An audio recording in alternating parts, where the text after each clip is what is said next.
All right. What's up, everybody?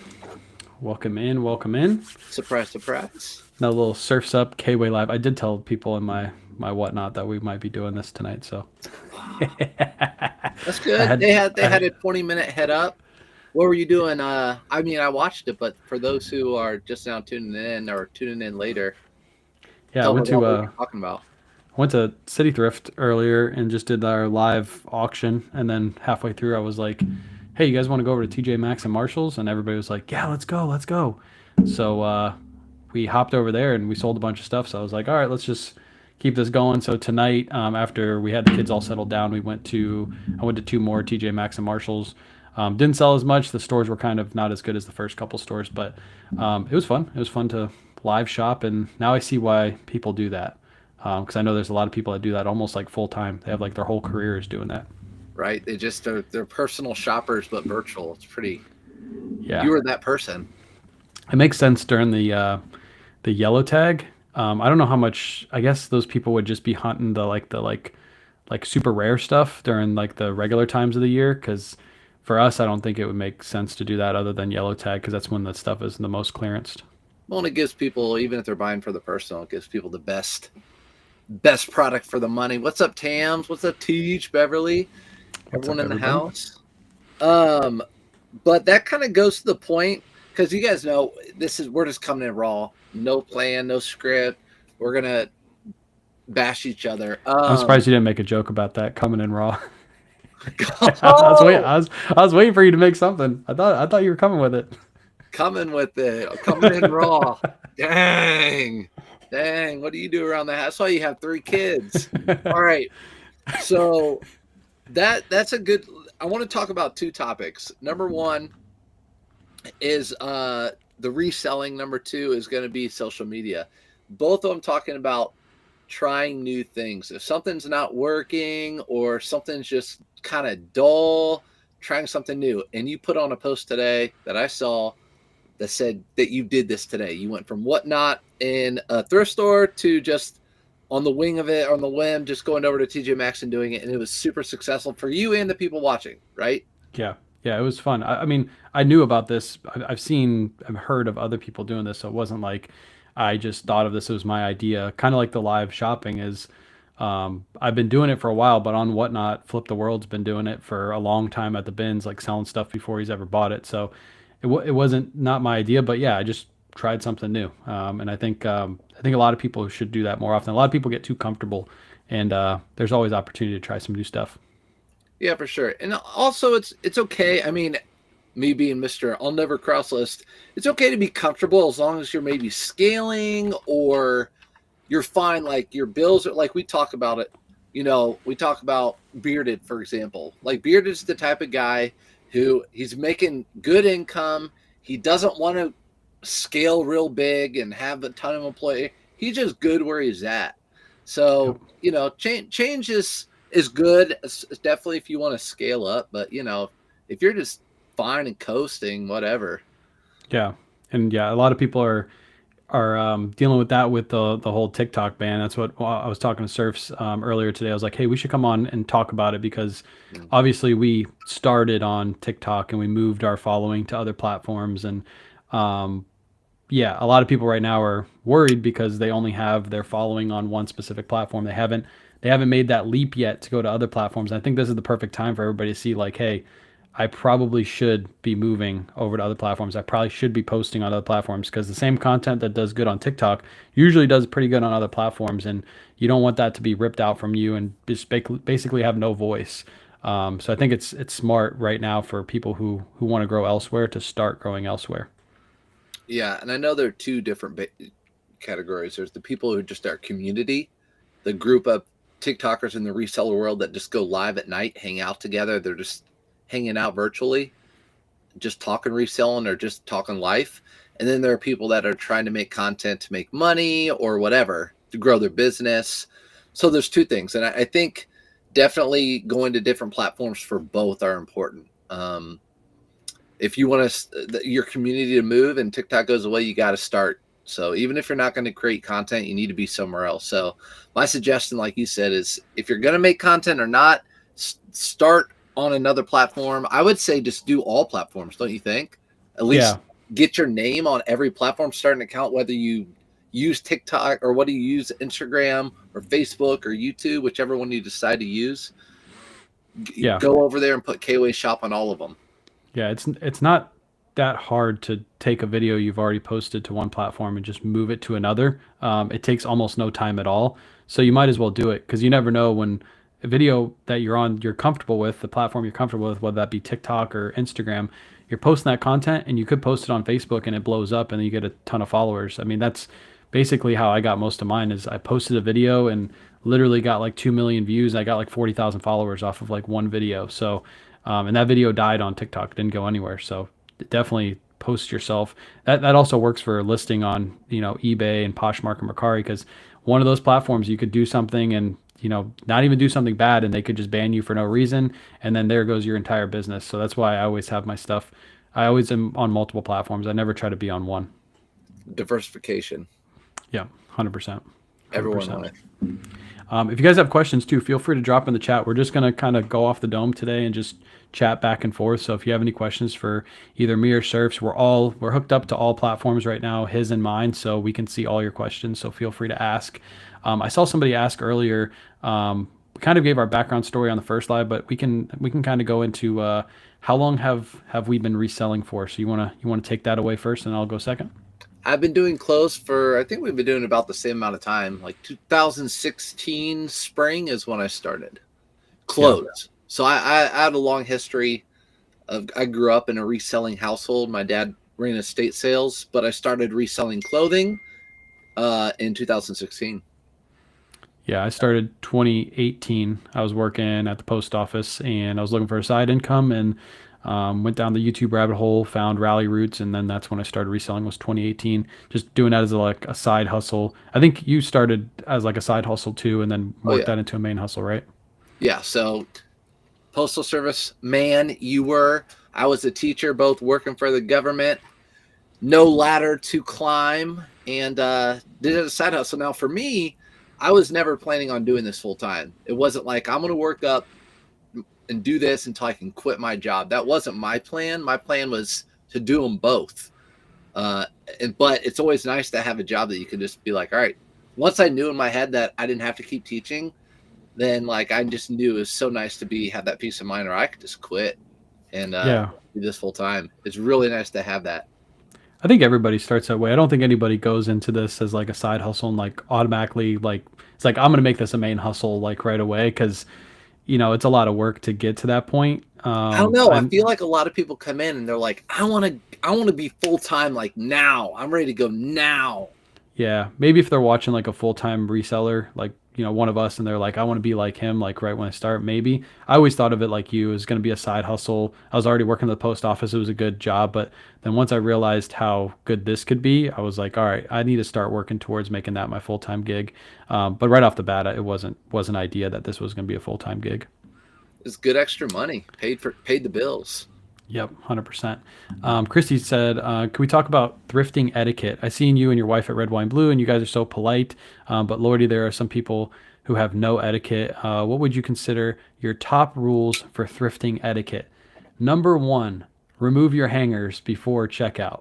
I think that is like, that's like really nice for not only you to get through the checkout lane early and fast, but you're also helping the cashier not have to take off each and every one of those hangers. So we always at Red, White, and Blue, we try to remove our hangers every thrift store and then find the rack that's like next to where the cashier is and like rack them for them. I think that's like really good etiquette. What's something that you do in the thrift that's, top etiquette? You're not really a nice guy, so you don't probably do much. Yeah, that's actually exactly what I was going to say. Be nice to everybody.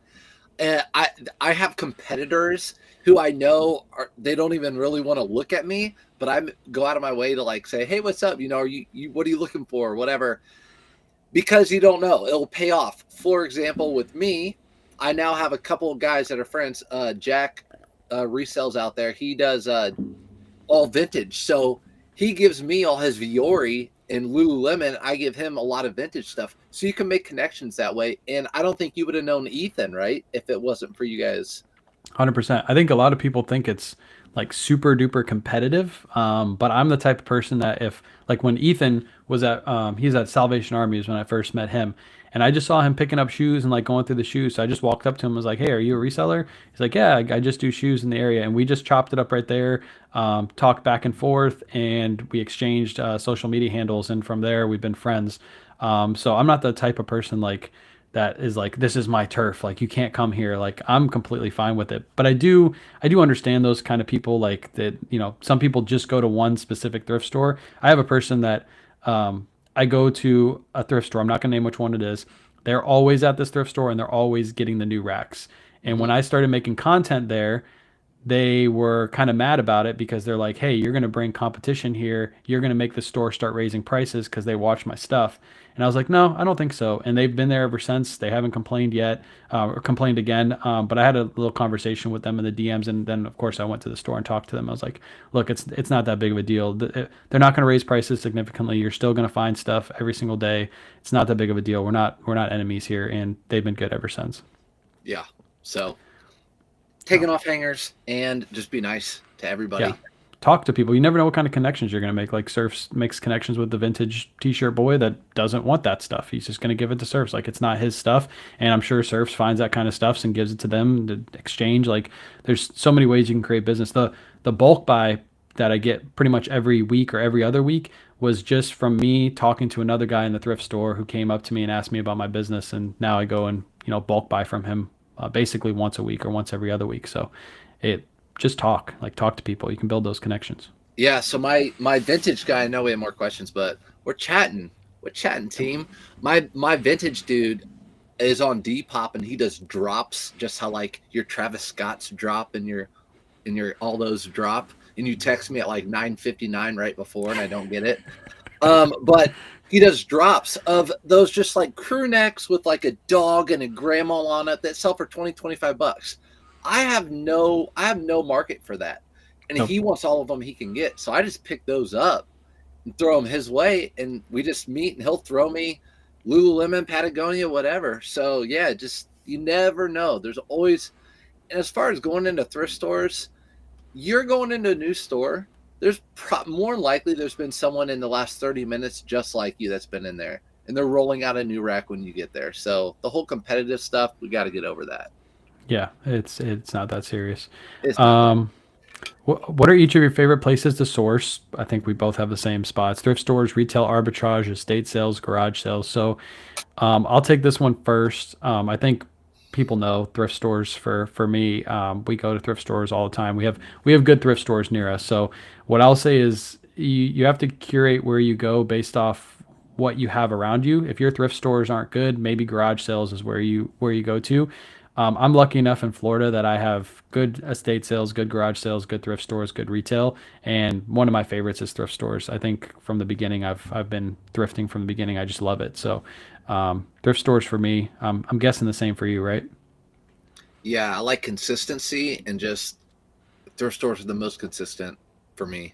I can't go Yeah. around. We have garage sales half the year because it's cold here. So yeah, thrift stores. I And would Goodwill say, owns our city. Goodwill owns our city. It's all Goodwill here in Indianapolis. Whereas you have Goodwill, then you have Red, White, and Blue coming in and like get out of here, Goodwill, and sit in all these other places now, right? What's the new yep, place you were today? it's the City Thrift. Yeah, They brought one down. I don't know if they have plans to bring more. I hope they do because that just puts pressure on Goodwill in our area to kind of lower the prices and be more competitive. Because those are all for profits, and for profits are probably my best spots to go to because they always are bringing out new racks. They got to keep pumping the inventory out to make ends meet. So I love going to those spots. I will say, if I could consistently weekly get really good retail arbitrage, I would probably do more retail arbitrage than thrifting. But retail arbitrage is so few and far between. You got to wait for those yellow tag events. You got to wait for those clearance sales to make it worth it.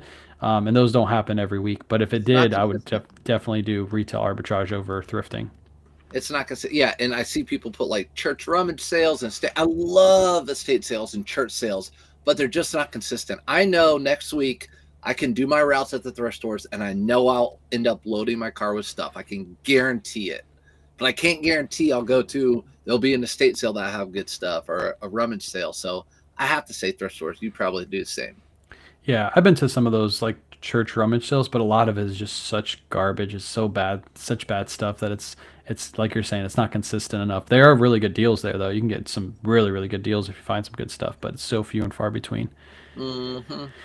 Somebody asked about promoting on eBay. Do you Talk focus on about it. running a sale, coupon, or a combo of both? What do you do? Do you do coupons and stuff like that, or how do you So, handle that? like I mentioned earlier, if you guys are just now coming in, you can always rewatch us later on any of our channels, Facebook, YouTube. Like I was saying earlier, you have to be able to change it up, whether it's social media or if you're reselling. If something's stale or not working for you, for example, my eBay store in December just wasn't like it was a year ago. So I do sales, they weren't doing great. Promote at 5%, they're doing great. And one night we were playing video games, and Ethan said he promotes his whole store at 10%. I'm like, what? 10%? He's like, yep. And he has great, he kills it. Hmm. So I'm like, you know what? I'm going to do 9%. 10% stings a little bit. So I'm going to do 9%.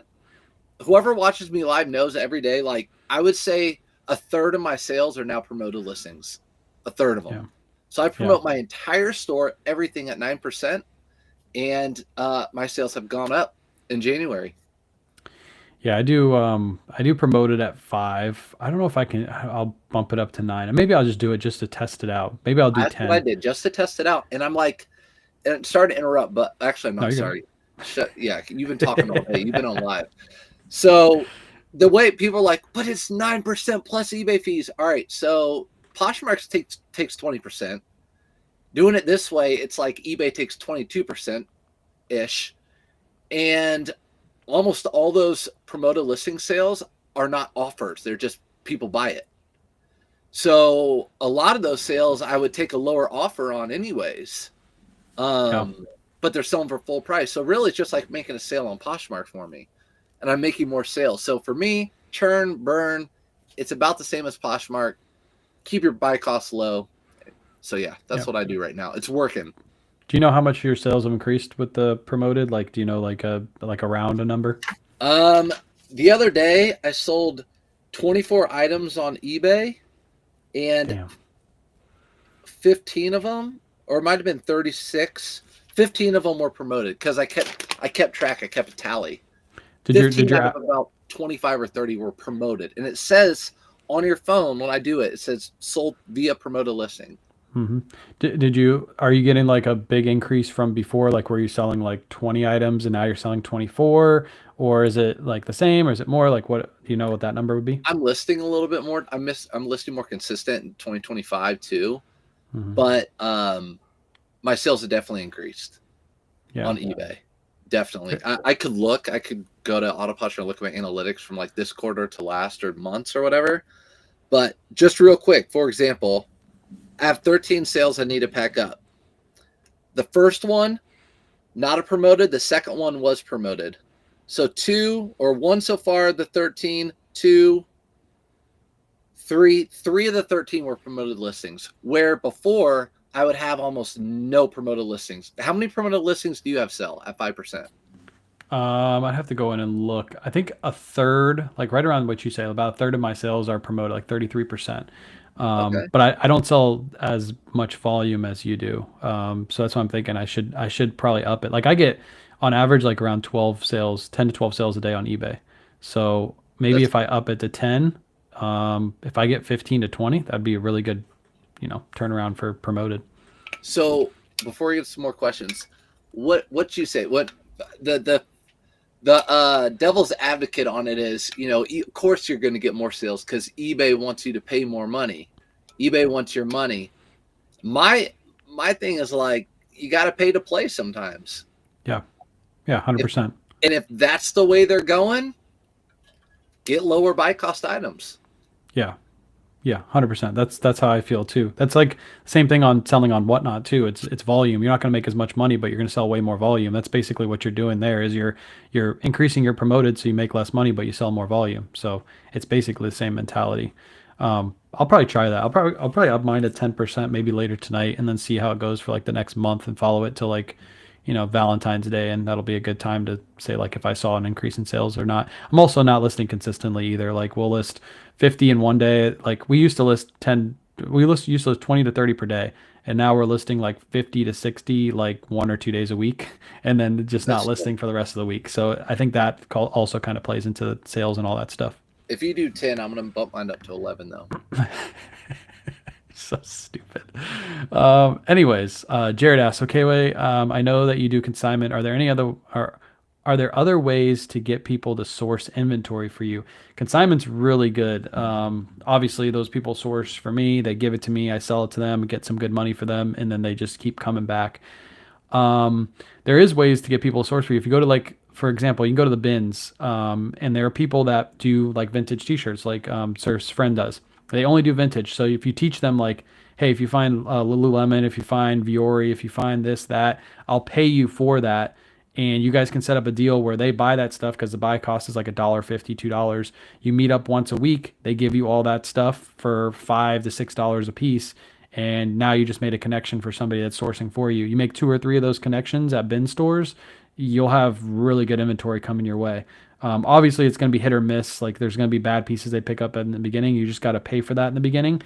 But once you teach them the good brands, like I've teach my bulk buy guy every week or two, I go pick up from him. He knows what I want. He'll come every week and I'll buy pretty much everything he gives me. So that's a connection right there. You got any ideas on how to build connections like that?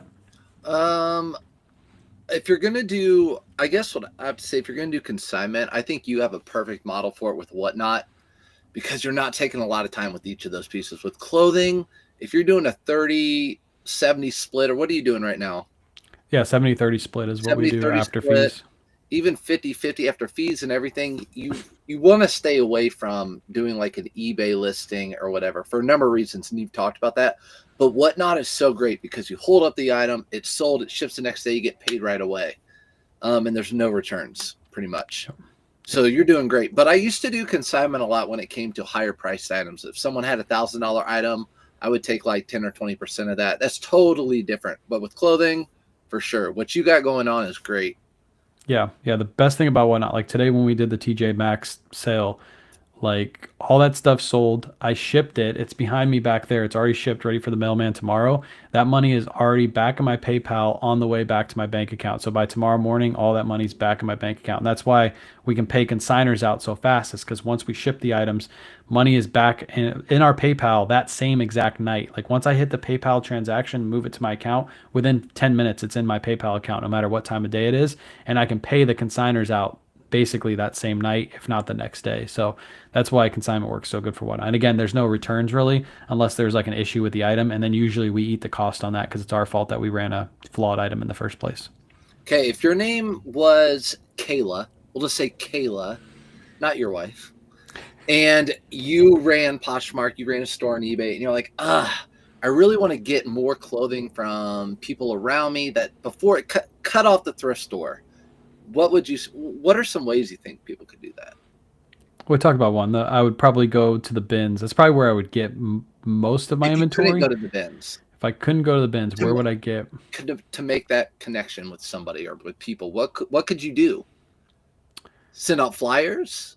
Put out a post on Facebook Marketplace? You could. Bo was talking about how he was doing, I think he's made the information public, how he's like set up a call service that calls all of the houses in his area over a certain what is it, GDP or whatever, the amount of money they make like $250K a year, and he has like a list of those houses, and he has this call service that he pays, and they literally call the houses and say, hey, if you have any clothes that you want to donate or get rid of, I'll come by and pick it up. And then he gets like 2 or 3 of those hits a week, a day, and then he just goes and cleans house and picks up all that stuff.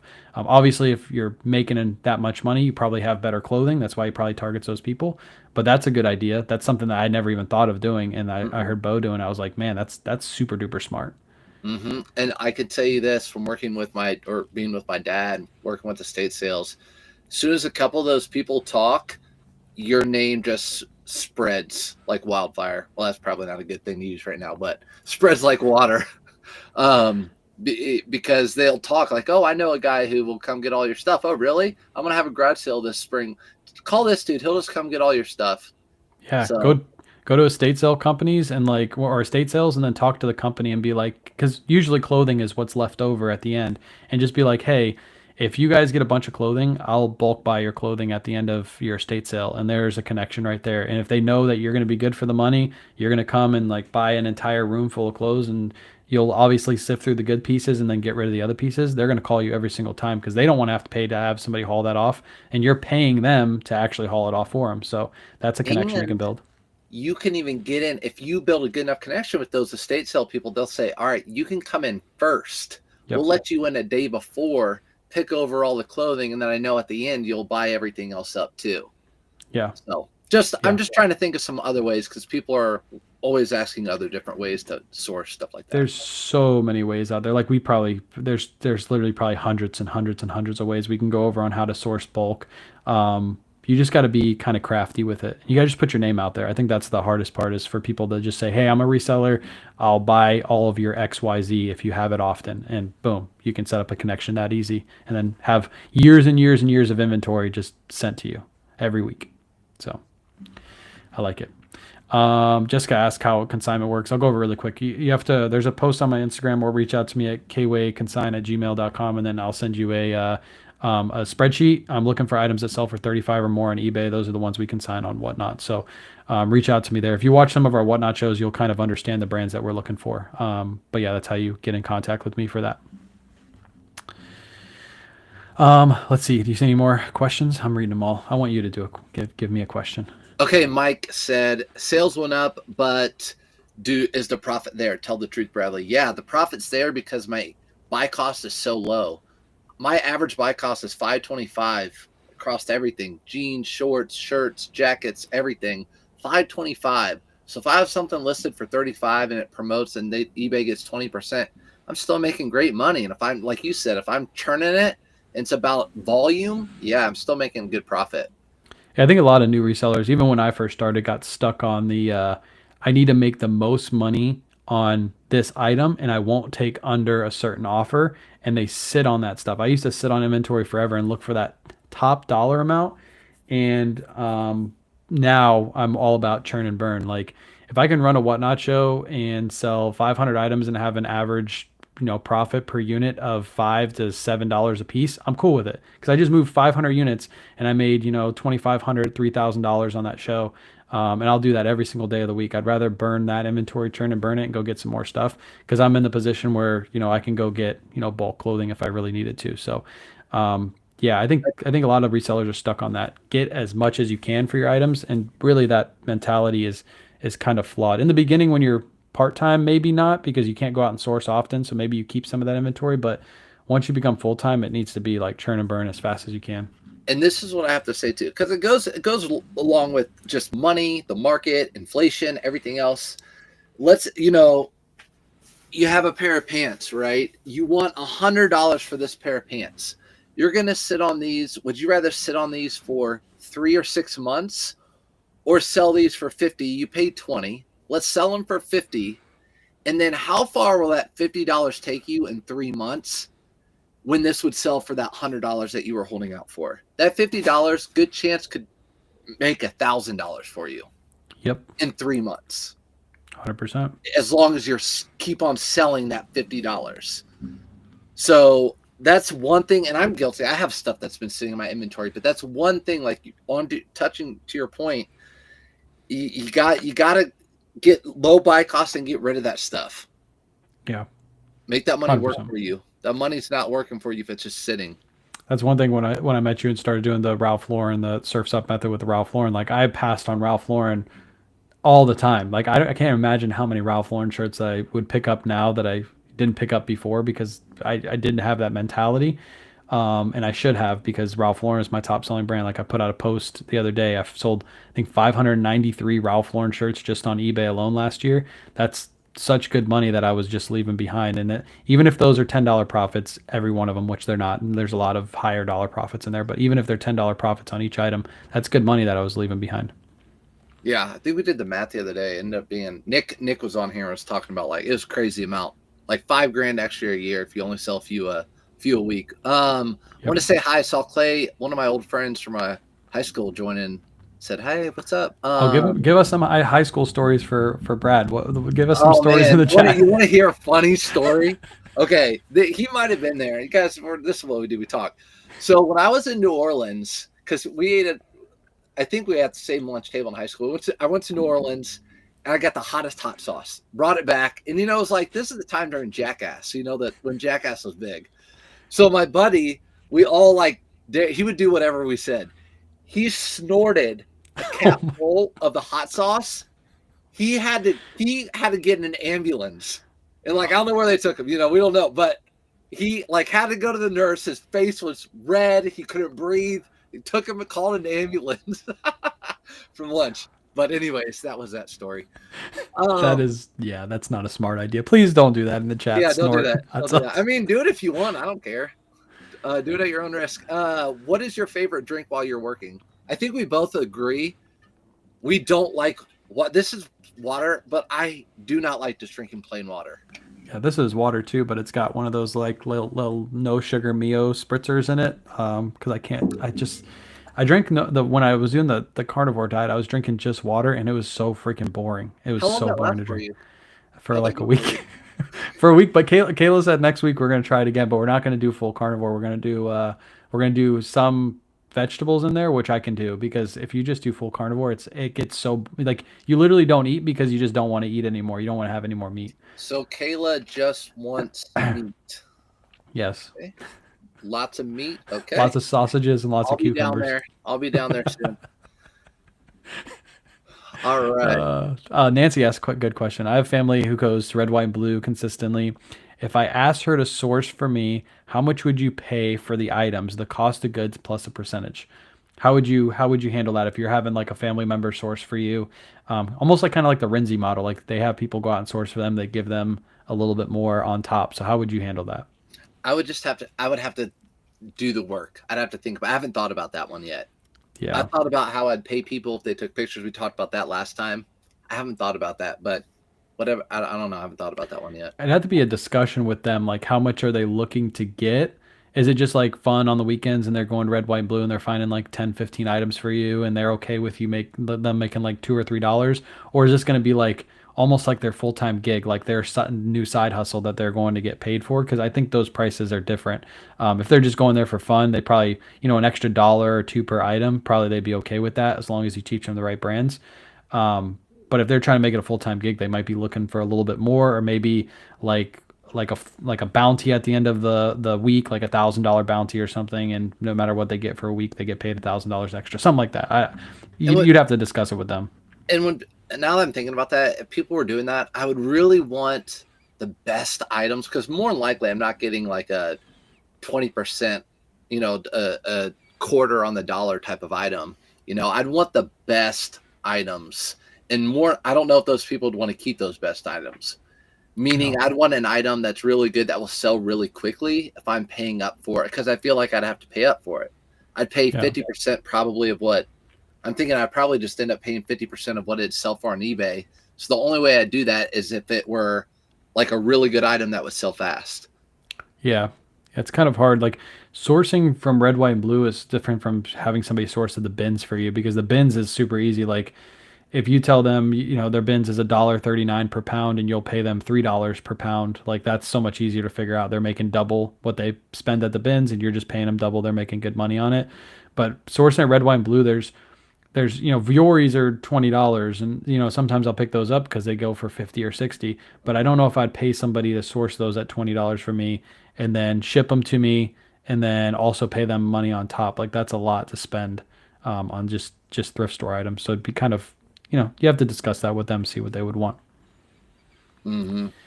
Ryan had a good question, and I think I know the answer to it. I'm going to see how you answer this. Do you know if you can ship eBay items from a separate city? I'm working in Kansas and thrifting while here. Can I post here, ship from here, and also keep my wife shipping at home in Florida, Tampa Bay area? How would you handle that? Where'd you see that question? Ryan, it's up top. It's from you. Okay, got you. Because that was a lot. Mm-hmm. Go ahead and answer it. So he's sourcing in a different city, but he's also shipping his items from his house that he has all of his inventory at. So what I would say is probably just keep the stuff that you're thrifting in Kansas, because you can't change your maybe you could change your ship from address every time you ship, If I you guess I do wouldn't. flat rate shipping to your customers, I think you could be fine shipping it from anywhere. You'd have to change your shipping address every time because your Yeah. shipping at ship from address, your return address would be the same. You'd keep your Florida address as your return address. You just have to change your ship from address every time you ship something from Kansas. And then your wife, if she's at home shipping from Florida, she would keep it the same. And she would have to know to make sure to check and see if it's in the Kansas address or not. It's kind of confusing. And I would almost say like the stuff that you're thrifting in Kansas, either ship to her and have her Mhm. listed or already have it listed and ship it to her, or just wait till you get back and sell it because that's like a lot to remember to do every time you ship an item is like So go back and she's change your ship shipping from. from Florida and he's shipping while he's on work leave or wherever. Yeah, yeah, Yeah, because if you put you can't put your shipping from your wife's address when you're in Kansas, obviously, because shipping are different. yeah, yeah. It would So be yeah, I that's a yeah. tough one. You can't keep your same address because if you're in Kansas and you're shipping to California, it's a different rate than if you're shipping from Florida to California. So you have to use your proper ship from address. Also, sometimes the post office will catch that when you go to turn in your package, and they'll be like, "Wait, this is the wrong ship. Like you don't. This is Kansas. You're shipping from Florida. Why are you shipping a Kansas package from why are you shipping a Florida package from Kansas, vice versa?" They would probably catch on to that. Would they probably? I mean, you probably could get away with it for a while until they did catch on, but really, you should be putting the proper ship from address, and your return address would be your Florida address. But that's how you should do it. You probably could get away with just keeping that as your Florida address and throwing it in there. I had like Flip the World did a giveaway on his live where I couldn't do a giveaway for some reason, so he gave me his package to ship from here, and he had a Texas address, but the post office never caught it because they just scanned it in. They weren't looking at the ship from address, so you probably could get away with it for a little bit. But if the post office ever asked you, then you have to switch your ship from address. Yeah, I'm gonna rattle through a couple of these real quick. Yep. Framed art. I know you don't do framed art. I used to do framed art. You're saying like concerned about breakage, the best way to do it. When I used to sell art, framed art, pieces like that, I would have enough profit on there where I would just take it to UPS, have them pack it and ship it and ensure it's all on them. So I literally drop it off at their store, pay them to do it all. That way it's all on them. And I know a lot of people are like, well, my buy cost would be so low that I could factor that in. So that's what I used to do with that. People, Stephanie says, "Shit, I want to learn Whatnot now." Get 3 quick tips. We talk about Whatnot a lot. 3 quick tips. I saw in the chat tonight when I was there. They're like, "Surf's a skirt and Whatnot." I used to do Whatnot, guys. I love being live. I love talking. I love Whatnot. But go Yeah. ahead. 3 tips to someone new to Whatnot without a following. Someone new to Whatnot. Be 2 tips. consistent. Be consistent. Don't just do one Whatnot show and make your opinion on Whatnot based off your first show, because if that's the case, then you're not going to be, just like I always say this, if you go to the gym and lift weights one time and you're just like, I'm not chiseled and buff, I'm going to quit. Like you got to give it more of an effort than that.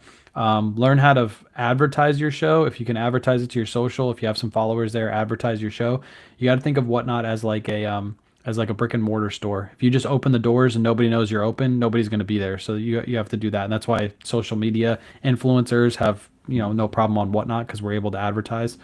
And then bring good stuff. Don't bring the stuff that's not selling in eBay for you, like your junk that you just can't move. Don't bring that stuff to Whatnot. Bring your best stuff. You can start with higher starts. You don't have to do dollar starts, but just be consistent. Like if you do higher starts, just do a show every Tuesday night at 9, every single Tuesday night at 9 for like 2 months, and then see how it takes off. I have a question on Whatnot. Can you promote if I wanted to do a show and I wanted to promote to get in front of new people or just a lot of people, can you pay to do that? Yeah, you can pay to promote your show. There's also a way for people to come into your show and pay to promote. Like Fresh Tracks came in my show today and paid $5, and it like pushes my show up in search a little bit. But yeah, you can do it beforehand. It just basically pushes you near the top of search. I've never tried it before because I haven't had to, but I've had other people try it, and If they said they someone's had some new, success. that might be a good idea. Just like that one time. Again, it's part of your show expense.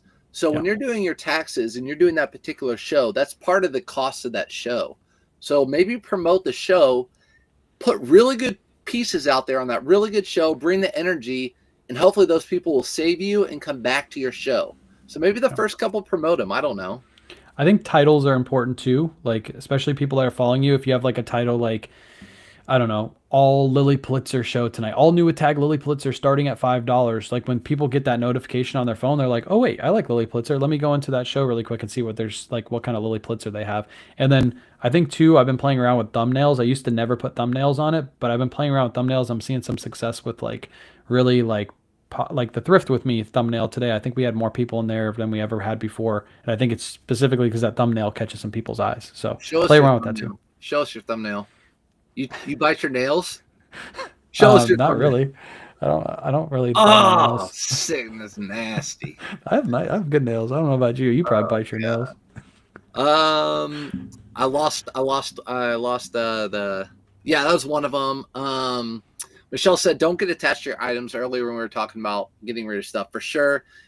Don't get attached to your items. I mean, you used to be Mr. Coogee and you sold a ton of your Coogis because, Yeah. I just wanted to sell them. I mean, I can always buy them back if I want to buy them back. I'm still trying to buy the Harley back. I really want to get that Harley Coogee back, but there's one listed on eBay for like $400 right now. I'm like, nah, I'm not paying that. I'll wait till one pops up. But yeah, don't get attached. Everything in my house is for sale. Except for Joey, he's not for sale. But the girls, I mean, I could probably get rid of them if anybody made me a good enough offer. shoot, your girls are good, guys. Offer them a lot of money. I've seen those girls; they're good. Yeah. I agree. There are certain things in life like that are me dealing with antiques, like a piece of art that's hand done. That's not replaceable sometimes, but most of the stuff we work with, you can sell it and then buy it again later on if you really wish you could have it again. Yeah. And we're savvy shoppers. Usually you can buy it back for cheaper than you sold it for and then just put it back up for sale and do it all over again, over and over, and just keep making money off that product. Yeah. Yeah. Eots asked, what do you do when someone requests a return on eBay, but you don't do returns? What do you do? You have to take it. Yeah. I mean, you could decline it, but then if they reach out to eBay and say there's something wrong with the item, you're going to have to take it anyway. I would say if you don't have returns, like for example, if I sell new in box shoes and somebody open a return request, I would deny that return request because I have no returns on new in box shoes, especially like hype shoes. Because once they wear it once and it's been worn, usually that kills the value. Now I have to sell it as pre-owned. So with those, I just decline those returns. If it was my fault, if I sold something that was my fault and it came with like stain or something, and even if I had no returns, I would take that return. But if I have no return set on like a new tag item, I probably would just decline that return. And if eBay, made force me to take that return, then I would take it. But yeah, I guess if I do no returns, if it's something that's my fault, obviously we have to take that return. But when it comes to eBay is going to side with the buyer. They're going to tell you that the eBay conference, they're going to say we're doing more with the sellers. They probably are, but they're going to side with the buyer. And eBay is very strict. If you strike out a couple times or make the buyer upset or cancel the orders, you'll get your store suspended and your account suspended like that. So you really got to be careful. In my opinion, it's not worth losing $15 over an item or something like that. It's not worth it. Make that customer happy, move on. In our business, at least we don't have theft like a brick and mortar does. Just consider that maybe that part, and you can write that part off as a loss. Yeah, I think people they'll have 500 successful transactions and they'll get one return or one bad customer, and it makes them like, oh my god, eBay's so bad. But it's really not that big of a deal. It's 1 out of 500 that you had that issue with. So just look past that. Again, if you had a brick and mortar, like how much theft you would have is crazy. People walk in, Plato's closets and probably put the clothes on and walk out the front door. They never catch them. So it probably happens all the time, and you don't have that because you're selling out of your house. So just think of how much of a benefit that is. What about the whatnot? How many should you do if you want to start? Like, how many shows should you do? Like, how often? I think it depends on your schedule. I think once a week is fine. If you can do more than once a week and you can plan to do, if Tuesdays and Thursdays are open for you at 9:00 at night, those are really easy to advertise. Like every Tuesday and Thursday at 9, I'm going to be live on Whatnot. or every Tuesday at 9 and every Wednesday at 12 or something like that. So you can have the same schedule so people can get used to it. You almost want it to be like your favorite show on TV. Like every night, come back at this time and you'll see me live on Whatnot. That's You what you want know it to be. when you watch a really good show, well, in the old days, you watch a really good show and you're like, that was awesome. But you have to wait a week to watch the next one. It's so long, but when that next one comes, you are so excited for it.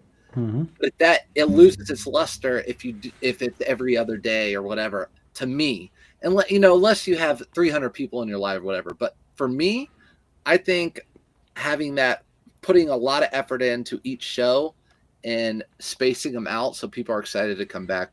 I don't know. Yeah, That I think having different kind of shows too, not just the same show over and over where you're holding up the same exact items over and over. Like, there's so many Whatnot sellers out there that get pallets, but they don't run the same pallets every night. They run shoe pallet one night, dress pallet the next night, like a curated show the next night. Like it's always different, and I think that's what you need to. Can't be the same exact experience every time because then you kind of lose your customer's like focus. Trisha wants to buy your dog. Yeah, I That's actually for probably sale. I'd probably sell you Ladybug. You could probably have. I can buy another dog. It's not that big of a deal. Sell Ladybug. What's the price? Let's start high. Let's go like 20 grand. Shoot, I give my dog away. I give my dog Search like I away, don't want that dog no more. especially lately. C Rich, what's up, C Rich? How big do you both plan to scale? 20K a month or 600K a month? Well, if I sell my dog for 20K, we can start there and we can Yeah, move up from there. I don't think Um, it wants that dog. I don't know. I think it just depends. Like we're kind of a different. We're different in a case like we have social media too. So like we put our focus in different areas. It's not just all selling. It's socials. It's growing here, growing there. Like both of us have had fun recently, like starting to grow YouTube and getting in the long form. So it's going to deter us from scaling the business like that. It also depends on what kind of business we grow into. Like I've had aspirations to grow into brick and mortar can be, the money can be really good or really slow in the beginning. It just depends on how you grow that. So I don't really have like a goal, a plan. Like this year, I want to do 20 grand a month or 50 grand a month. I kind of just want to keep growing steadily. That's my goal. I know a lot of people are analytic and like Renzi, he breaks it down to the day, to the show, and then looks out of the year, I'm going to do 2 million. So he'll break it all the way down. I'm not like that. I'm more of, like you said, just a fluid. I know what I have to do. We both know we have to continue to list. We have to put out videos and get on live and help people and everything else. But yeah, and eventually you'll scale. I think there's a lot of sweat equity that comes into reselling and social media. So for people, we were talking about TikTok going away. A lot of people probably message you like they do me and say, I want to start doing social media. What app do you use or whatever to cut your stuff? Now, there are some people, for example, Johnny, what's his name? Johnny resells. Johnny Hustle. Resales. He just blew up quick and fast. But for most people, it takes a long time. I'm only almost 2 years into it and just now starting to like see some benefits of it. And there's been a lot of times where like my wife and I sit down, it's like, is it worth doing? Do you like it? Would we be better off just reselling and not doing that? So social media is definitely a sweat equity. I can tell you right now, if you're wanting to do YouTube, I think what's the RPM right now per like 1,000 views on a video? If you want to know how much people are making on a video, I think mine's at about $15 per 1,000 views. So if you look at my video that makes 6,000 views, they're like, oh, wow, they're getting a lot. That's $15 times 6. Yeah. I'm getting paid for that video. I think as you get more views, the RPM will start to go down too. It's kind of like TikTok. It's not going to go up. It'll go down. They'll pay you less. And there's also times a year that pays more. I think right now is the time of year, December and January, you get paid more because advertisers are paying more. So you have to factor that in. But yeah, that's about what I'm making now. And again, I'm just starting to get like my feet wet in YouTube. But yeah, like you're saying, it's a lot of sweat equity. I did lives on TikTok for a year, growing my social media, making $0 and making nothing, like literally nothing. Like people thought when my TikTok videos would go viral and I'll get 20,000 views, I was making so much money. I was making nothing. And I would get these gifts on live, and what I would do is I just go on other people's lives and give my gifts away to other people. Like that's how I grew my following. So yeah, it's a lot of sweat equity. It's a lot of things that people don't see, and that's why people give up, because they just assume that you're going to put out a video, it's going to go viral, you're going to make a ton of money. They go viral one time, and they're like, "Wait, where's the money?" You're like, "No, you have to do that for a year straight and build your following before you ever And make any kind then of they income." start paying you. Exactly. Exactly. You have to be accepted in a lot of these programs, and the programs want you to be consistent. And if you're not consistent, even if you go viral, you don't get paid anything. So Yep. yeah, a lot of sweat equity. So if you guys ever have, I'm not any expert in social media. You're definitely more of one than me, but ask those questions too. If you guys, because that's another way to make a little extra money, if you're interested in going that route. And guess what? You can start that tonight. All you have to do is turn on the camera and talk. And right Yeah. now, we talked about it more than ever. Less edit videos do really well. Just talking videos do really, really well compared to when we used to watch videos with reselling. There were a lot of editing that went into them. Those were the ones that did really well. Now, the raw videos do great. So Yeah. it's We were easier talking than about that today, like how like some of these videos that we do like massive edits on that we think are going to do really good, and we're like, man, that video that I made in like 5 seconds got a million views. And it's like, why does that get a million views? And I put so much effort in this other one that I thought was really great. Yeah, I think you just got to try new things and just see what sticks, see what sticks. Like Johnny was really good at doing those videos where it's like day in the life videos, and you'll see everybody's doing those videos now. It's because Johnny went viral doing those videos, day in the lives. that. And you'll see it's basically people are just copying his method completely, because they're not talking at all. They're just doing the little timestamp and just showing through their day, and their videos are doing good too. So Yep. he tried that once, obviously it did good, and then he's been pushing it ever since, and other people are copying it. So, which is cool. Like copy what's working, obviously, but whoever created it first is going to benefit the most from it. That's what I'll say. Yeah, well, but also you can look what other people are doing in other areas too, not just reselling. What's working for them? But I mean, like Johnny, he'll just, if you guys watch his videos, he'll just sit there and talk to his phone 3 times a day and post it, and gets a ton of views and tons of followers. So right now, raw is easy. But we can keep going back. If you guys have any of those types of questions, just ask them. KayWay will answer them for you. Yeah. Somebody asked, what's the strangest thing that you ever sold and made money off of? What's the strangest thing you've ever sold, Surfs? Oh my gosh. One of my best items, I've talked about it, is there was a t-shirt I found, the Art Institute of Chicago, and it was a photograph of a naked dude. It wasn't a statue, it was a naked dude. You couldn't see his privates, but he was naked on the front, and at a front hit and a back hit. And it sold for $230. It started the auction at $1 on eBay. Yeah, I don't have any like super crazy things like that. Like obviously that painting was very sentimental to you. You had a lot of you like that painting a lot. Like I'm just thinking like weird stuff. Yeah, I sold a pair of I didn't know what they were at first, but I went to a estate sale, and there was this little holder, and when you opened it up, it's like a clamshell holder, and there's just like little two devices on the inside. I had no clue what they were, and I ended up finding out they were hearing aids, and I bought them for 25 bucks, and the lady who used them passed away. That's why they were at the estate sale. She had just bought them like 2 weeks before, and then she passed away, probably with them in her ear, by the way. You're stealing stuff And from dead people now. I sold them. I think I sold them for like 450 or 500 bucks. They were like one of the high end ones. If you guys ever look up what hearing aids cost, like most of them are covered by insurance, so people don't understand how much they retail for, but they're like thousands of dollars. So I was able to sell those for I think 450 or 500. I can't remember what I sold them for, but it was like a really high amount. And I was like, that was one of my first like big sales on eBay. And yeah, it was a pair of dead old ladies. I hope people look at you different now. Hey, they were for sale. I bought them. Yeah. No, I can't turn my sound on. Johnny who? What's Johnny saying? What Hustle to resell. Hustle to resell. He changed it a couple times. His name's Johnny though. Yeah, I think he's Johnny Resells on Instagram. He's Hustle to Resell on Facebook and on TikTok. I post him in my stories every once in a while. He'll tag me in something, and I'll post him to it. So I have 2 good questions. Yep. Do you ever get burned out on selling clothing? No, I've never been. Well, I can't say no. There was a period of time when I was working for the post office, and it was like right around Christmas time, and I took a month off from listing because I think I was burned out from working at the post office and trying to list and keep up with the eBay business. So I took a month off. But nowadays, no. And the way I'm not burned out is because I actually don't list any of my clothing. I just put prices on it and press live. We hire my mother-in-law to do the listings, so I can't get burned out because all I have to do is find the items and I pay her to list them. So if you get burned out and you're able to do that, it's great.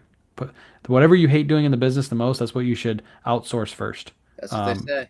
and that's kind of what we did. So Yeah, I'd say I love the treasure hunt. So no, I mean that's what I go after now. Anything else comes along is cool too, but I don't get burnt out. I was thinking where I was. Like I don't want to go to a 9 to 5. It would drive me crazy. Sorry guys, I know a lot of we do, but I don't know what I'd do if I had to go in at 7:30 and I couldn't leave. I couldn't go to the gas station to get a Monster. Like, oh, that would yeah, it would just. I feel like I had chains on. If and I know a lot of people are like, oh, that's me. I know, but that's just how I yeah, feel. that's like working at the post office. You couldn't even leave your route. You couldn't even leave your route to go to like the convenience store because they were literally following your scanner. So as soon as you went off your route for like 5, 10 minutes, you get a call on your phone from the supervisor and be like, "Hey, what are you doing by the way?" You'd be like, "Damn, I just left my route for like 5 minutes to go get a drink." Nope, that's a third break. You can't take 3 breaks in one day. You know that. You need to hurry up and get back. Like that's the kind of stuff that we'd have to deal with. It's So yeah, that's when the burnout thing. Whenever I think about like, oh, I don't like. I think about that. No joke. I remind myself often. yeah. Another one was, would you ever? Because this is good. We talked about this plenty. Would you ever do individual consulting for a fee? So, what are your thoughts on like people doing consulting? Because I know we both get that question. All the time. I get DMs all the time like, "Hey, do you teach one-on-one? I'd love to pay you, to do it. What's your fee?" And I always say, Store just review. come to my lives and ask me whatever question you want to ask me, and I'll answer it for free. It's almost like having a job, like we were just talking about. You're chained to that job, and you're also chained to that person that now paid you because if they pay you, they expect all their questions to be answered whenever they ask them. So they will literally DM you all day long and be like, "Hey, I paid you $400 for that consulting. I want this question answered because I paid you." Now you're like, you feel obligated to answer all their questions. And usually those people are the ones that have the most basic questions that are always hitting you with them. So yeah, I wouldn't want to, I don't have time during the We day to just do talked that. about that yesterday. Yeah, the price would have to be so high to have to deal with all those questions, or there would have to be like so many rules set up beforehand, like, hey, you can only get like 2 questions a day, like like you couldn't be asking that many questions. So yeah, I don't, and will I ever? I can't say no, I'll never, Yeah, but I don't think it'll be anytime soon if I ever do. yeah. I feel the same way. I don't want to. We talked about this yesterday. I don't want to have to be, like you said, chained to someone. Like if we had a course or had a group and we were in charge of that group, we'd be obligated, especially our personalities. Like we'd feel really bad if we did not answer every single question, help every single person out. Um, Yeah. and I just don't. I don't want to have to do that right now in my life. So right now, no. But like you said, ever, I don't know. You never know. The only way I could see that working is if we like had a live setting like this where we had like 10 people and they could come in every Tuesday and ask questions and they could only ask questions on Tuesday night. Like that would have to be like how it would have to be set up. Like you can't DM me all throughout the day and ask me basic questions. You got to come back on Tuesday and we can answer that, and we'll have like a chat room set up so they can talk back and forth to each other. But yeah, I wouldn't want, and I would want them to, their money to be worth it. So like whatever they pay me to do it, I would want them to get that back out of it. And to be honest, I feel like if you just come to lives for free, you can get all that for free. So why would you pay me for that? It's just free. Come here and ask those questions. Mm-hmm. Mm-hmm. Yeah. Someone said they sold a. Jared said sold a hearing aids for $350. See, hearing aids from old dead ladies. They sell. Just don't put it there from old dead ladies in the description, and they'll sell. Let's see. Do we have any more questions? We're gonna wrap this up here pretty soon because we could be going on for an hour. I want to try to make these an hour long. But do we have any more questions? You see any?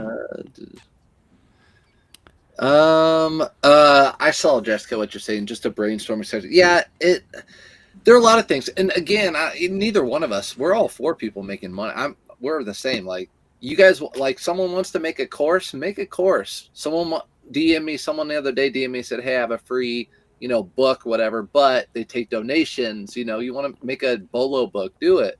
Like, whatever works for you. I just know, for me, I don't want to let someone down too. Yeah. Like, when I used to do personal training or whatever, when I used to do that stuff, I would take people's money, you work them out, and then you don't have control after that. They're going to go eat fried chicken and Doritos and Pop-Tarts and then come back to you. And then in 2 months, it's like, it's my fault that they're not losing weight and I feel bad about it, but it's really, I don't have control. So same thing with this. I just don't want to, I feel bad. Yeah, and whenever you attach money to something that goes along with your name, if that person ever feels like they didn't get enough out of that money, all they have to do is make one post about you that goes viral, or they just talk bad about you in somebody else's chat, and then other people see it. Yeah, you're connected to that person in some ways you don't want to be connected to them. So, I yeah, I don't have any aspirations to do that right now. Maybe in the future, but not right now. Stacy asked too, how do you personally keep up with what the current good pickups are, like bolos?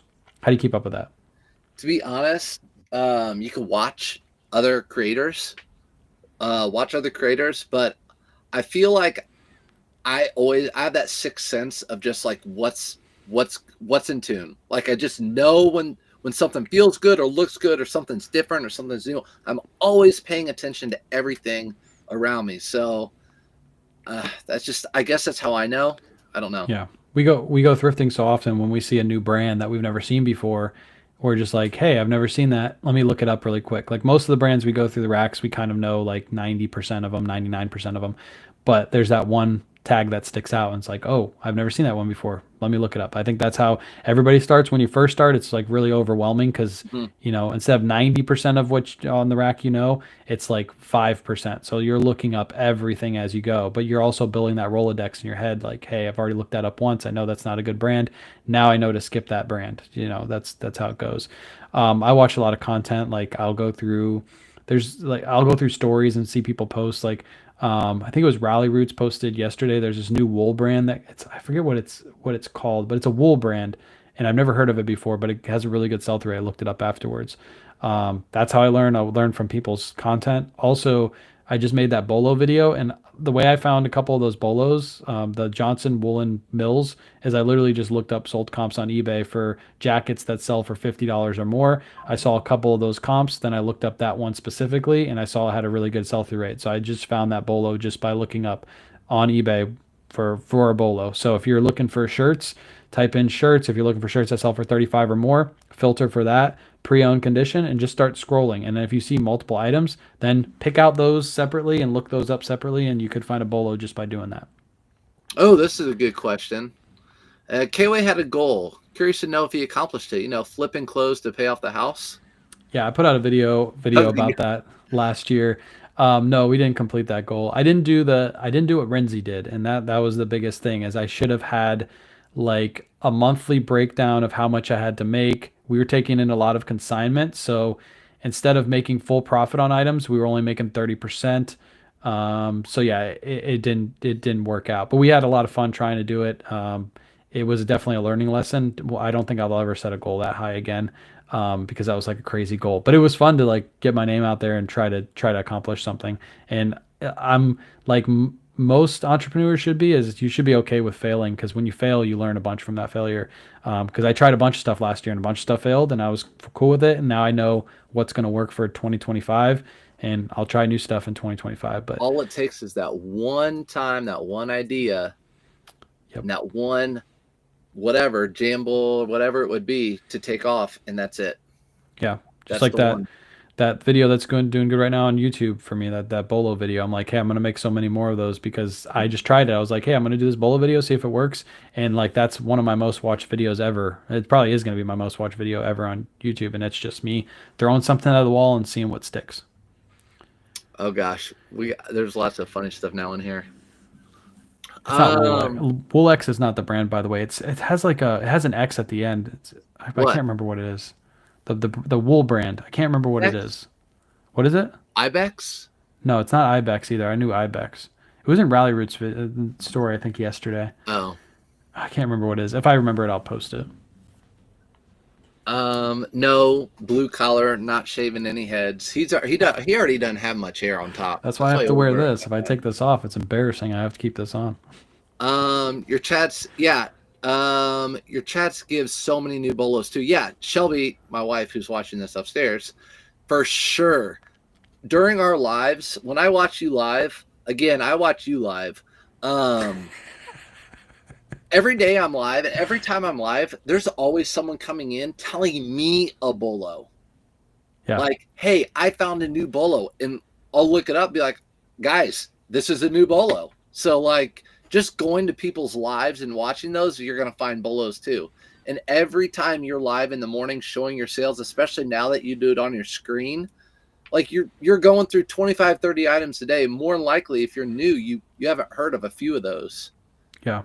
It's Another free. way to bolos too is like find your favorite creator's eBay store and just scroll through and see what they have listed and see what they have sold. You'll probably find 2 or 3 items that you didn't know before. Like somebody said earlier, I think they said they sold the Quindisi tie.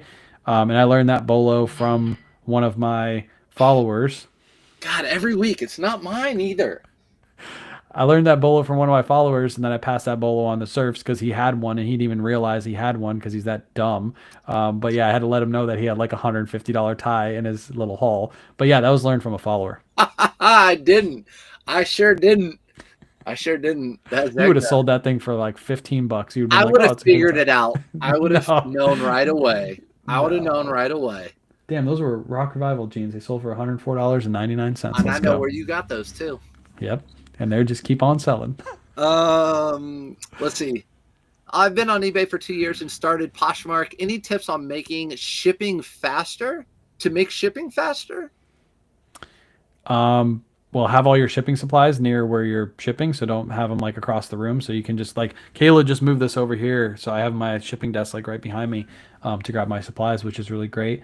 Have scales near you. Have your thermal printer like right by your computer, so it's not across the room too. There's not really much ways to make shipping faster. Once you learn how to ship, you're pretty much throwing your item in your box or your bag, and you're throwing a label on it and shipping it out. So I guess that's all I got. I don't know if you have any more tips. No, I mean that's if we're answering the question that you asked, yeah, just keep it close by you. Yeah, I think shipping is a learning curve. So like when you first start, it might be a little difficult, but I always give the advice of weigh and measure your items while you're doing your listing for eBay and then put that into your listing and charge it to the customer, and you'll never make a mistake because you already have everything done for the listing. And then you can just hit print when your item sells and slap your label on your package and be good to go. They're saying shipping faster on Poshmark specifically. I feel like Poshmark's the quickest for me. Yeah, you throw it in one of these all day. Or you throw it in a padded flat rate. If you have those, you can use those too. Or you throw it in a priority mailbox and add some padding material if you need to. But Poshmark is so easy. Like you just throw a label on your package and ship it out. Make sure you have plenty of that free. I mean, the post office. I have boxes in my attic, or what would you call these? I mean, what do you call these? I mean, I have tons of these. Yeah, I don't know. They're just boxes. Bale? They're boxes in a bag. Box in a box. Amy D would like that one. I promoted 9%, definitely an uptick in sales. Auto posture is top notch, but sometimes I find things that have already sold in my inventory, but still on eBay. Auto posture, not my eBay. I would say with that, just make sure auto posture you have the automatic sales detection on is the main thing. I still haven't had an issue where I've double sold an item. I had 2 people last week reach out to me and have the same issue, and then I asked them, is there auto sales detection on? And both of them said no. So you have to go within your account into your settings, and then on the far right hand side, click the last option, and then you turn on all your auto sales detection. Because most people don't know you have to do that. They just assume that it just does it, but you have to turn it on for all platforms. So if you haven't done that, you have to do it. And also, whether it's auto posture or I'm sure any other Vindu or any of the others, with auto posture, I know she likes to know if there's any issues. So if you have an issue, contact their customer support because they don't want to have issues with other people or anybody to have issues. So if you have issues with it, contact customer support and let them know what's going on.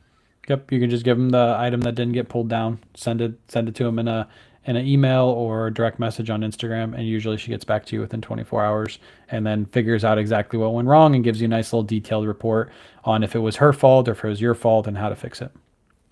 Felix, you're dumb. What the freaking heck? He said dumb surfs. Have you guys ever tried promoting a closet on Posh? Don't do it. It's so stupid. It's pay per click. It's not pay per. It's not like eBay promotion. Like when you sell something eBay promoted, you pay that fee when something sells. Posh, from what I understand, is pay per click. So if somebody clicks on your listing, you have to pay a certain promotion fee for that, even if you don't sell it. It's pay per click. So anything that's pay per click, the only time I would do pay per click is like on Amazon. If I was selling like a high volume product, like that everybody had, like for example, like tape. If I had like, I was constantly selling tape and I wanted my tape to be above the next person's tape listing, because usually on Amazon people are clicking on that very first listing. That's when I would do pay per click, because that's when it makes sense, because it's way more volume. But on eBay and Poshmark, pay per click makes 0 cents, literally 0 cents. Yeah, I just cross list over to AutoPosture and let AutoPosture share and I make sales. That's what I do. Yeah. And to answer Shannon, if you guys have any rapid fire questions, ask them right now, because we can go through that super quick. After eBay and whatnot, what is your favorite platform? Poshmark. Poshmark for me. Yeah, I feel like Poshmark is, well, it's my favorite because it's the next best platform. Like if Depop was outselling Poshmark, then it would be Depop, because listing to those platforms doesn't really take much effort at all with AutoPosture. So my next best is my next one that makes the most money. Mm-hmm. Yeah. Yep. Same. It's X Bionic. I'm not sure. X Bionic. We'll go with that. It's not Wool-X. Man, I wish I remembered the name of that wool brand. I should remember. I think it starts with a D. I want to say it starts with a D, but I can't remember it. How did you get your items to sell during COVID? That's a good question. How did you get your items to sell during COVID? God, I don't even remember. I just listed and it sold, because during COVID, everybody was stuck in the house, and stuff that you never thought would ever sell was just selling like hotcakes. I sold out of pretty much my entire store during COVID, paid off my car, paid off my wife's student loan, and then dumped a bunch of money into my bank account. Because you had like, how many kids do you have? 6 kids? You got big checks from the government. I know that. But it literally everything was selling. That was like the golden era where you would just list stuff and it would just sell because everybody was like sitting home buying stuff. It was crazy good. 6 kids. That's why. I don't have 6 kids. And if you think about it, COVID, like it was like March. I feel like everything was shut down for like a year. It really wasn't, especially in Florida. It was like just a couple months, like 6 or 8 weeks, right? Yeah. So yeah, I was back out buying stuff. Yeah. Basically 4 weeks after. Yeah. And while California was still shut down for like 8 months. Yeah. Crazy. I just listed and sold just like you. Yeah. Blue Collar says Facebook Marketplace is third. I don't sell on Marketplace other than hard goods. So yeah. I don't do. I used to do Facebook Marketplace and then it died. I guess it's starting to come back a little bit, but I don't think I'm gonna cross list there. AutoPosture's next platform. I can't say what it is, but I'll say this: I'm probably not gonna cross list to that platform. I'll just leave it like that. I'm not gonna cross list there. I don't think I'm gonna waste my time moving to another platform. Do you plan to expand to a storage or a warehouse? Does it make sense to do that for your business model? So I have a storage unit. Would I like to have a warehouse? Probably. I get all my stuff out of my house, but we're going to move into a bigger house at some point this year, so that should help us with space issues and things like that. So what about you? Storage unit, warehouse space, Surfsup warehouse? I don't think you can ever have enough space. Yeah. I have this basement, and I don't have enough space for the kids to have toys and play still. So I mean, like, Resell Brothers have like the best freaking. They have a huge warehouse barn thing. It looks awesome. It'd be cool to have one of those. I mean, but I also like being home. I like being able to do something here at the house if I need to. So I don't know. I don't have any plans right now at all to pay for a lease or anything like that. Yeah, I don't know. I don't know. Maybe in the future, a warehouse space, but I'd have to. If I'm going to do a warehouse space, it's because I got so much volume coming pallets for whatnot that would make sense. With the business model we have right now, I don't think it would make so much sense having a warehouse space. You can do everything out of your house. You don't know where we're going to be. We don't know where we're going to be, right? I don't know where I'm going to be, but right now for my business right now, I'm not looking to hire anybody and I'm not looking to do that. I'm looking to, what I'd really like to do is thrift all day, have social media make a decent income and list, and let the social media and thrift all day and people watch that be part of the income. Mm-hmm. I That's think what I want to do.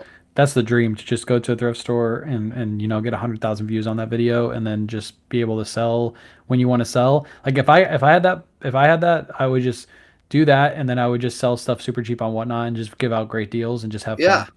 That's Yeah. If I that's could literally thrift all what I do. day and do whatnot shows at night, if I could get my buy cost low enough, I would totally do that. I would just do What's that. what's your opinion on the Facebook eBay deal? Do you know what that is? Yeah, I've heard about it, and I have to say this because I'm always paying attention to business and earnings and all that stuff. eBay wouldn't do it if they weren't trying to get more sales, which pushes up their bottom line. So it's going to help us. Yeah, I'll say this. Poshmark, I think, has that deal right now where if you go to Facebook Marketplace, there is Poshmark listings on Facebook Marketplace. I was just on Facebook Marketplace yesterday looking for stuff. And I don't get a ton more sales on Poshmark because they have Poshmark listings on Facebook Marketplace. So I'll say it's a way for them to advertise your stuff. It's like an extra way, but do I think it's going to cause our sales to like skyrocket? Probably not. Like all they're doing is like if somebody looked for a Tommy Bahama shirt on Facebook Marketplace, now they're going to put eBay Tommy Bahama shirts in front of them. So then they have to click on that listing and go to eBay to buy. I don't think it's that big of a deal. It's not going to cause like sales to skyrocket. So it's okay because maybe brings a couple extra sales a year, but it's not going to be anything crazy. I can still talk for a little bit. Listen, Yeah. all right. Storage auction, man. I like exactly what you're saying. If I had the money and capital, I would love to do that. Buy property with land and have a building on it. Here in Indiana, it's great because we have really good farmland. And if you can buy 14 acres and farm that out and just keep an acre with a pole barn on it that you can make your warehouse and let the crop pay for the mortgage, whatever it would be, the loan and the taxes on that property, that would be ideal. But you'd have to have the capital and right now land's expensive wherever you go. So Yeah, I think like building a big shed in the backyard is like, that's what you really want to do. Like move all your stuff out of your house into a big shed. That'd be perfect. My neighbor has a massive shed and he offered to build one for us. It was going to be like 10 grand to have him build it, and it's really nice. But I was like, we're not going to be here for that long. If I ever got to like almost like a forever home, I'd maybe consider that, like building a massive shed in the back. But where we are right now, I wouldn't do that. I wouldn't do that yet. C Rich asks, I started using Autopusher when I had 130 items, love it, but now I'm killing it. I'm down to 89 items, all clothing. Would you keep Autopusher? Would you keep Autopusher if you're down to 89 listings? yeah, that pretty much happened to me on a higher scale. I had 1,500 items. I can't get back over 1,100. Yeah. What I would say is if you went from 130 to 89, you obviously know how to pick up the good stuff. So just keep trying to pick up more of the good stuff. So auto posture, obviously it's paying for itself because you're selling so much. So just try to get more of that. Like how we were talking earlier about sourcing bulk and things like that, asking people around you to source for you at the bins or something like that. Get more of that product because obviously you know what's selling because you're selling a ton of it. You have good sell through. So just get more of that product and auto posture will keep paying for itself. Or do this, see Rich. Like bump down to because the good thing about auto posture is you don't have to pay for like a year subscription and you can always bump down month to month like a service. So you could like bump down to the lowest plan, whatever it is, maybe just sharing on Poshmark, or sharing on eBay or whatever, sending out offers and seeing if you could still make those sales just going with the lowest plan or whatever. Yeah. Can you acknowledge Ethan, by the way? He wants to. Ethan! What's up, Ethan? Where were you earlier? We talked about you like 4 different times right in the beginning. Yeah, we were all talking about you. Everything was Ethan, Ethan, Ethan. It was. Michelle wants to know why we want to get into the pallet business over here. It's because we're on Whatnot and like Whatnot's, probably the majority is people selling palletized inventory. We're one of the, I would say one of the top, if not the top, like pre-owned clothing sellers on Whatnot. But I see the advantages to have like consistent inventory coming in, especially if we can get like really good brands that you guys already love. Like just imagine if we get a Barefoot Dreams pallet coming through the front door, like you guys would eat that up. And especially if we can sell it at like good cost. Like if we get Barefoot Dreams at $20 a unit and we can sell it at, $30 a unit, brand new with tags. You guys would love that. So that's what we're trying to do is get like brands like that. And I think there's a huge advantage again to having stuff literally delivered to your front door where you don't have to leave and you can just churn and burn that inventory. Yep. If you can get good pallets and you can do that, I think it's great. Have you done the eBay AI at all? Have you used eBay AI to do your listings? Someone the other day messaged me and was like, "Hey, why don't you use, instead of just using your same description?" And so the other day I did. I just hit the eBay AI, and it brought everything up. But the problem is, for me, it just brought up everything in the description, but just worded it really pretty, So it's like, oh, this amazing blue shirt will go great in a sports theme event, blah, blah, blah, blah, blah. But it doesn't talk about like the things I want to put in my description. So thank you for your interest in the item. I take detailed pictures. Don't hesitate to ask for questions. Everything's odor-free, non-smoking place, no mildew. Colors may appear different on different devices. Like those things, AI is not going to pick up. And that's what I want in my description. Yeah, I haven't done any AI. I think I use templates. Templates do the job. People don't really read too much descriptions. I think like if they've had to put a statistic, I'm assuming that, 80 to 90% of the people make their decision based off your photos on your listing and your title. So that's like the most important things. Your description is just like extra on the top. Like if your description's good and they read it and they're like, okay, cool, I already made my decision and now I made my decision even more final. But yeah, I don't think descriptions are that huge. Maybe it helps with the AI, like the algorithm. Maybe eBay wants you to use that, so they'll push you a little higher in the algorithm. But nobody really knows that. So, what's your favorite Whatnot show? Like my favorite creator on Whatnot? Just that Cindy said. So we could say, what's your favorite? Well, yeah. What's your favorite show to watch? What's your favorite creator and show? Well, my answer is going to be different because I'm watching shows not just for entertainment, but I'm watching shows to like get ideas. So I don't know who would be my favorite because I have so many people I watch. I really love watching Renzi's shows. I think his model's amazing. He literally gives his model away. I want to do a live with Renzi and talk to him about this because he literally gives his model away and nobody's been able to replicate it. You know why? Because nobody's working as hard as he is. Like you have to be him to have that model work. And there's almost nobody that wants to work as hard as him and have as many connections as he does have set up. So if my favorite's probably Renzi, because I really like what he's doing over there. I think ZK runs a really amazing show too. She's been so consistent, and people just love her. Every time she goes live, she gets 200 to 300 people in there. It's because she is the show, and I think that's huge. So those are probably my top two. She connects with, and Renzi too. If you can connect, if the person feels like you're talking right to them and only them, and you're talking to 250 people, I feel like both of them are really good at that. I like, I mean, obviously I'm not taking notes, but Blazendary but boom, boom, boom, boom. It's just amazing. These 5 second, 8 second, 10 second sudden death, selling everything from like $100 to $500 just back to back to back to back. It's just nuts. Yeah. So, I mean, I'm not obviously taking notes from him, but I just think it's crazy what that guy has done. People always talk about margins and they're like, you need to be making more on your items. I can imagine Blazendary's margins are so probably razor thin, but he's selling so much that it's just like, yeah, it just makes perfect sense. Like he's making so much money on it because he's selling so much. Like 5 seconds on death. The margins are smaller. The bigger you get, the margins are smaller. And you want that. Yep. And I think it's something to be said about what you said too, like Renzi and ZK, like talking to their stream. They make sure that they run in the item, they run a good show, but they're also looking back at the chat every like 5-10 seconds and just talking back to the chat. I think that's really important. That's very, very important because you're building that connection with that customer. It's just like somebody walked through your shop, and as soon as they walk through the shop, they're like, "Hey, Surfs, how you doing today? Welcome back. Welcome." Like it's the same kind of connection. Like you want to go back to that store if somebody's treating you that way. And also, it feels with ZK. I know it feels like she's being authentic too. Mm-hmm.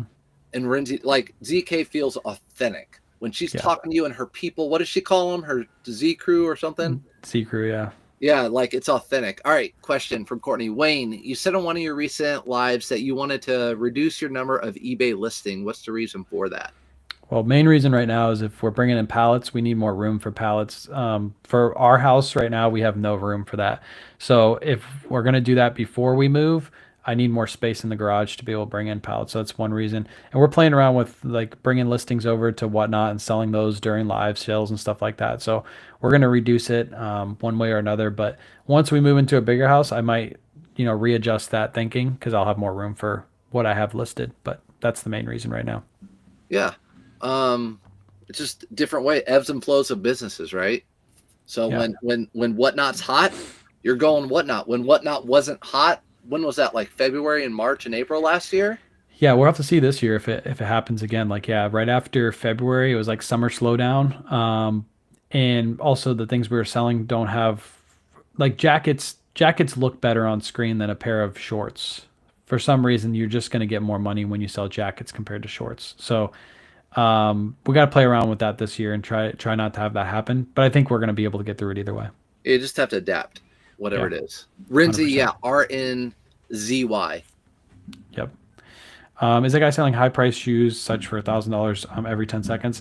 Yes. Like he's, there's, he was doing, the other night he was doing, I think it's like a Louis Vuitton collab with something else. I forget what the collab they just put out, but he got his hands on like a good amount of them. I don't know how he did it, but he did it.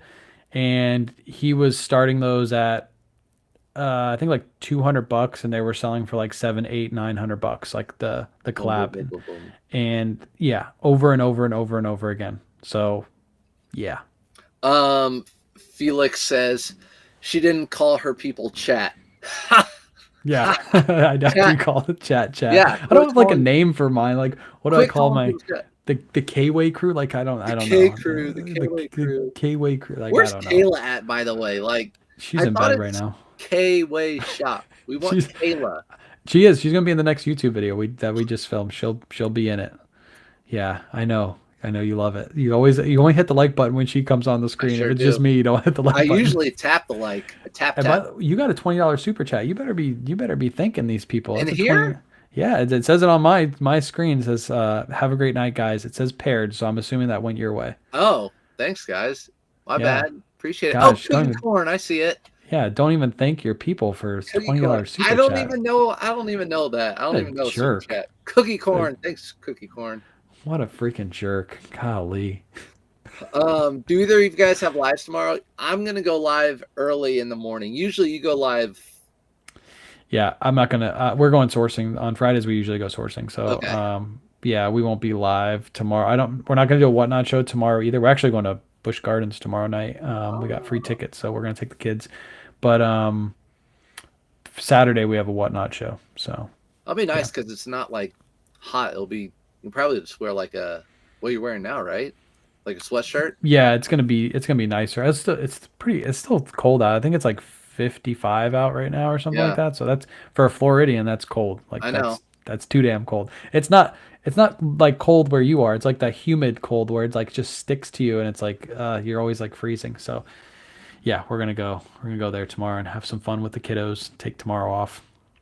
That'd be fun. Ethan said he'd give his money to me. I know you would, Ethan. And then they said Chad said Wayne's World. Yeah, that's all, everything. It is Wayne's World. It's always Wayne's World. Everything's Wayne. Wayne. Look how big his head is.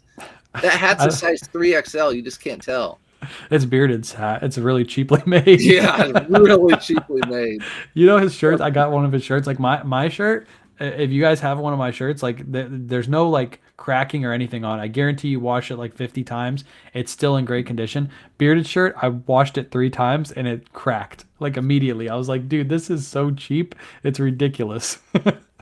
That's it. That's his material. That's his stuff. Yep. All right. Let's call it a night. Yep. I think we're good. Appreciate you guys hanging out. We'll do this live again, but it's just gonna be like a little pop-up kind of live. I don't think maybe we'll announce it, maybe we won't. You'll have to be following us to know. There's no set in days or anything for these lives, so you just have to come on in and feel free to come in, ask questions. We both go live in the mornings, like Surf said. He's gonna be live tomorrow morning, so if you think of a question, you can go to Surf's lives, either on Facebook or YouTube or on TikTok. If TikTok's still around tomorrow, you can go over there too and ask. I heard questions. so. Circling back to TikTok, I guess according to my wife, that they expanded it to like another 90 days.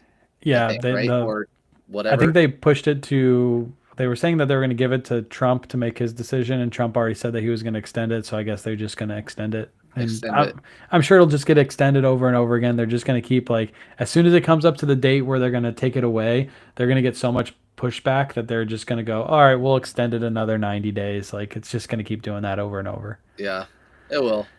Yeah. So. All right, y'all are welcome. Appreciate you, SEO. Appreciate you. See you. Surfs will see you tomorrow. I'll probably see